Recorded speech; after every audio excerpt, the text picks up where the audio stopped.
अगर आपकी चंद्र राशि धनु है तो ये नवंबर का महीना आपके लिए खुद को डिटॉक्सिफाई करने का महीना है।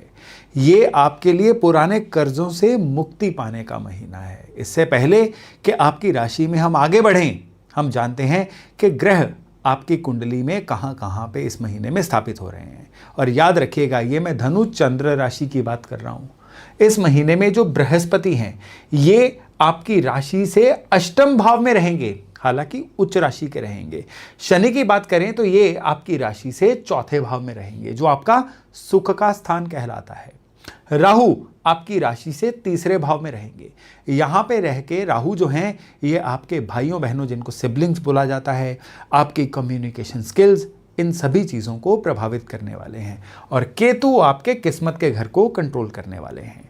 इस महीने की एक और हाईलाइट है बुध का वक्री होना। और बुध वक्री होंगे आपकी राशि से ठीक 12वें भाव में। और 12वां भाव जो है ये एकदम से दीन दुनिया से हट के अलग रहने का भाव बन जाता है। अब ये अलग अलग बिंदु मैंने बोले, इनको अगर मिला के हम एक डिश बनाएं तो ये डिश नवंबर महीने में आपके लिए किस तरह की बनेगी।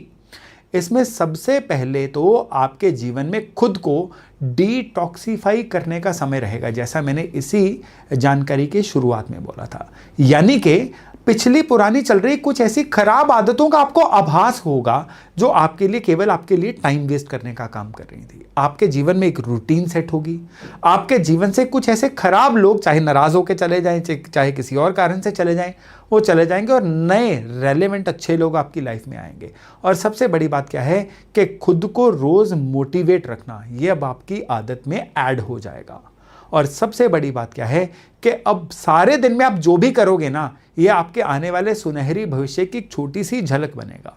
वो कहावत है ना कि एक दिन में आप जो भी करते हैं आपकी पूरी जिंदगी का एक छोटा वर्जन वो होता है। अब ये आपको देखने को मिलेगा, यानी आपका फ्यूचर बहुत सुनहरा है। उस सुनहरे फ्यूचर की झलक आपको रोजमर्रा की जिंदगी में, अपने क्रियाकलापों में, अपने कामों में दिख जाएगी। लेकिन इन चीजों में थोड़ी सी दिक्कत भी है। राहु का यहां पे होना आपको कहीं ना कहीं थोड़ा सा लाउड बना सकता है। आपकी वाणी में थोड़ा सा चढ़ाव आ सकता है, जिसकी वजह से लोग आपको अन्यथा ले सकते हैं, बिना बात के गलतफहमियां, और उसकी वजह से कहीं ना कहीं संबंधों की खराबी ये आपको देखने को मिल सकती है। इस समय पे शनि का 4th हाउस में वक्री होना, 28 नवंबर तक शनि यहाँ पे वक्री रहने वाले हैं, ये आपको कहीं ना कहीं थोड़ा सा आलसी भी बना सकते हैं।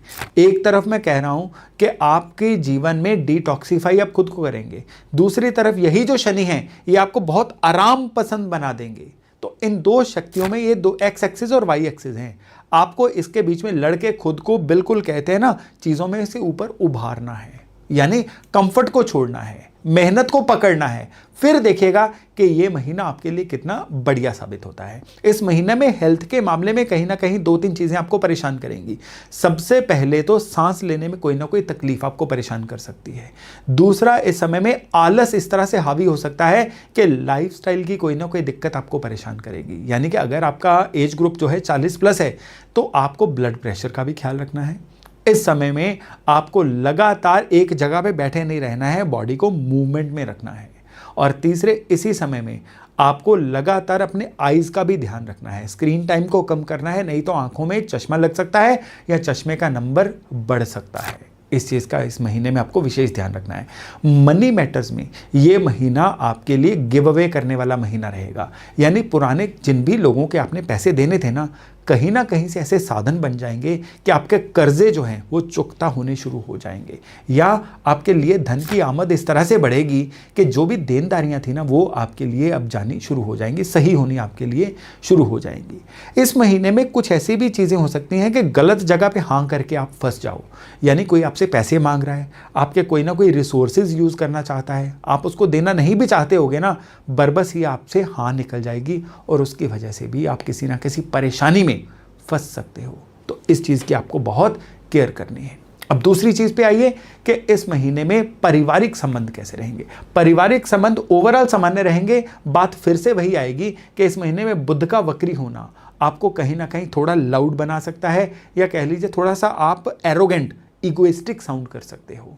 आपको ये फील जो है कॉन्शियसली इसको अपनाना है कि आप किसी को ईगो मत दिखाइए या कोई आपको अहंकारी इस महीने में ना समझे। हाँ, पेपर वर्क में बहुत सावधानी बरतिएगा और किसी भी नए इंसान से डील करते हुए थोड़ा सा कॉन्शियस रहिएगा। आंखें बंद करके किसी पे यकीन नहीं करना है। उपाय के तौर पे इस महीने में हर सप्ताह में 2 बार पीले कपड़े ज़रूर पहनिए और पीले जो सरसों होती है ना, रात भर सिरहाने रखिए। सवेरे उठते ही थोड़ी सी सरसों अपने सर से 7 बार एंटी क्लॉकवाइज घुमाइए और उसको आप अपने पीछे की तरफ फेंक दीजिए। झाड़ू पोछे में वो निकल जाएगी, कोई दिक्कत नहीं है, चुटकी भर ही करनी है। और तीसरे नंबर पे आपको ओम नमो भगवते वासुदेवाय नमः इस मंत्र का रोज 108 बार जप करना है। केवल इतना सरल उपाय, और फिर देखिएगा नवंबर का महीना आपके लिए कितना जबरदस्त महीना बन के सामने आता है।